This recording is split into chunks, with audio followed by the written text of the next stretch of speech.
चुनाव का मौसम है और हर तरफ बयानबाजी की बारिश हो रही है। कांग्रेस अपने तरीके से लोगों के बीच जा रही है और भारतीय जनता पार्टी अपने तरीके से, लेकिन आम आदमी की जो भावना है उसको समझने में नेता कितना महसूस करते हैं, उसको समझने की कोशिश करते हैं। आज उसी मुद्दे पर हम जानेंगे सप्रा जी से, जो लगातार कांग्रेस की जो बात है दुनिया तक पहुंचाने की कोशिश करते हैं। सर, चुनाव में जो एक जिम्मेदारी बढ़ जाती है उसको कैसे देखते हैं आप? देखिए, जिम्मेदारी ये है कि जो मौजूदा सत्ता है ये पूरी विफल रही है, हर क्षेत्र में विफल रही है। आप देखिए कि काम धंधे सबके जो हैं वो कम हो गए हैं। आज किसी भी टाइप का बिजनेस ले लीजिए, या छोटा जो व्यापारी है, या आप देखिए छोटा लेबरर भी है, जो कामगार है, वो भी परेशान है। रोजगार मिल नहीं रहा नौजवानों को। ऐसी परिस्थिति हो गई कि किसान परेशान है, नौजवान परेशान है, महिला इसलिए परेशान है कि उसकी सुरक्षा ठीक से नहीं हो रही है, एजुकेशन सिस्टम जो है वो बिगड़ रहा है, मेडिकल हेल्थ केयर फैसिलिटीज़ जो है उसके ऊपर ध्यान नहीं दे रहे हैं। केवल हवाई बातें होती जा रही हैं और जुमले निकलते आते हैं रोज़। तो ये जो सरकार है नरेंद्र मोदी के अंडर में, जो रोज़ नए जुमले निकालती है, जो रोज़ हेडलाइन नया नया निकालने का प्रयास करती है लेकिन काम नहीं करती है, उसके खिलाफ हम मुहिम चला रहे हैं कि जो जनता से जुड़े हुए मुद्दे हैं उनको कौन देखेगा। आपने 5 साल पहले जनता को जो वादे किए थे वो आपने पूरे नहीं किए, जनता के साथ विश्वासघात किया। अब आप उन मुद्दों पर नहीं आते। अब आप किसी चौराहे पर खड़े होकर बोल के देखिए कि अच्छे दिन आने वाले हैं। अब क्यों नहीं बोलते? क्योंकि इनको पता है कि वो माल आज इनका बिक नहीं रहा है। इसलिए ये ध्रुवीकरण की राजनीति करना चाहते हैं, इसीलिए ये राष्ट्रवाद की बात करते हैं, लेकिन इनका राष्ट्रवाद भी फर्जी है। लेकिन वो तो चौकीदार होने की बात कहते हैं और चौकीदार की एक जिम्मेदारी होती है, उसको कैसे देखते हैं? क्या चौकीदार का जो रोल है वो कांग्रेस निभाना चाहेगी? देखिए, पहली बात तो ये बता दूं कि चौकीदार जो है वो अमीरों के होते हैं। गरीबों का कभी चौकीदार देखा है? तो गरीबों को इन्होंने दूर रखा है और अमीरों की ये चौकीदारी करते हैं।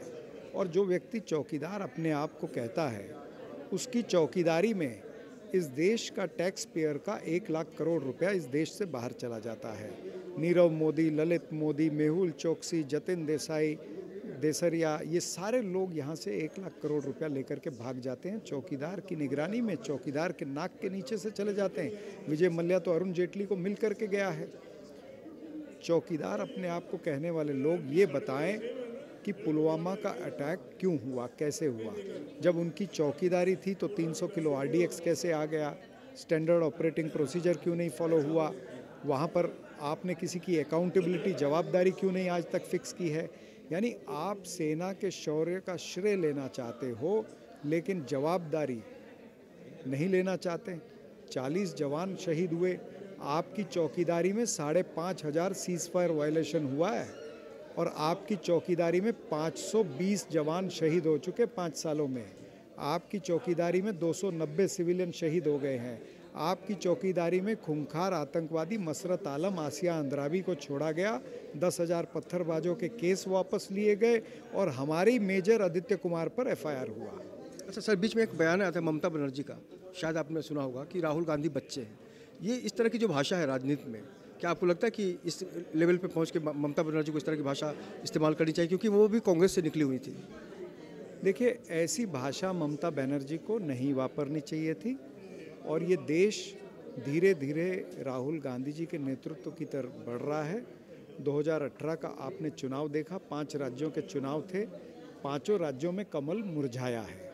3 राज्यों में कांग्रेस की सत्ता बनी। खूब ध्रुवीकरण करने का प्रयास नरेंद्र मोदी ने किया लेकिन जनता ने नकार दिया है। तो एक तरफ जनता जो है वो कांग्रेस में विश्वास जता रही है और दूसरी तरफ अगर ममता जी ऐसे शब्द वापरेंगी तो कहीं ना कहीं जनता ममता जी के प्रति कुछ और सोचेगी। आखिरी सवाल सर, फेसबुक पे कांग्रेस को बैन करने की कोशिश की गई है, ये किस तरह से देखते हैं आप? क्योंकि ये सोशल नेटवर्किंग का ज़माना है और आज कांग्रेस को चुनाव के मौसम में अगर इस तरह से बिल्कुल हटा दिया जाता है तो क्या समझा जाए? देखिए, यही मैं कहता आया हूँ कि धीरे धीरे ये देश जो है वो लोकशाही से हिटलरशाही की तरफ जा रहा है। और जो अकाउंट की आप बात कर रहे हैं वो कांग्रेस के अकाउंट नहीं है, लेकिन वो कोई ऐसे व्यक्ति होंगे जो कांग्रेस की आइडियोलॉजी में बिलीव करते हैं। उनके अकाउंट्स को बंद करना, ये कहीं ना कहीं षड्यंत्र है। और आपको एक और किस्सा बता दूं कि पिछले 15 दिन में नरेंद्र मोदी की भारतीय जनता पार्टी ने फेसबुक, ये ऑन रिकॉर्ड बात आपको बता रहा हूँ, फेसबुक को करीबन 1.5 करोड़ का उन्होंने प्रमोशन का पैसा दिया है पिछले 15 दिन में। और कांग्रेस पार्टी जो हम सोशल मीडिया पे प्रमोशन कराते हैं केवल 1,68,000 रुपया दिया है। तो निश्चित रूप से जो पार्टी 15 दिन का 1.5 करोड़ रुपया उनको दे रही है तो कहीं ना कहीं उनकी बात वो सुनेंगे। उस बात करने के लिए शुक्रिया, बहुत बहुत शुक्रिया। कुल मिलाकर चुनाव के इस मौसम में हर कोई अपने तरीके से लोकतंत्र की बात करता है, लेकिन भारतीय जनता पार्टी ने जिस तरह से इस देश में माहौल बनाया है और कांग्रेस की जो इमेज है उसके बीच मतदाता अपनी भूमिका किस कदर निभाएंगे ये आने वाले थोड़े दिन के बाद पता चल जाएगा, क्योंकि तब तक नई सरकार होगी। ये सरकार किसकी होगी ये जनता तय करेगी। वीडियो जर्नलिस्ट देवानंद सिंह के साथ अवनिंद्र आशुतोष, इन 24 न्यूज़, मुंबई।